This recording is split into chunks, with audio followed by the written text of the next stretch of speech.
ఒక ఆలయానికి ఒక క్షేత్రానికి ఉన్న వ్యత్యాసం ఏంటో ముందుగా మనం తెలుసుకునే ప్రయత్నం చేద్దాం.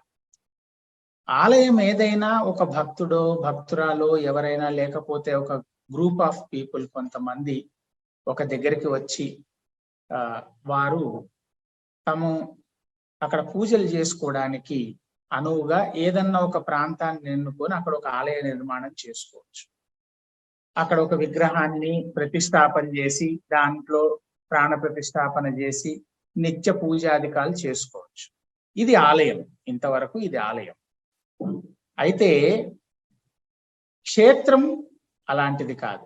క్షేత్రం అంటే స్వయంగా స్వామివారు ఆ చోటికి వచ్చి అక్కడ తమ మహిమను వెల్లడి చేసి అక్కడ అవసరమైనటువంటి భక్త ఉద్ధారణగా ముముక్షువు అంటే మోక్షాన్ని కోరి ఎవరైనా తపస్సు గనక చేస్తున్నట్టయితే మన త్రివిక్రమ భారతి ఉదంతంలాగా వారికి స్వయంగా దర్శనమిచ్చి వారిని ఉద్ధరించినటువంటి స్థానాలని క్షేత్రాలు అంటాం. ఇది క్షేత్రానికి ఆలయానికి ఉన్న వ్యత్యాసం.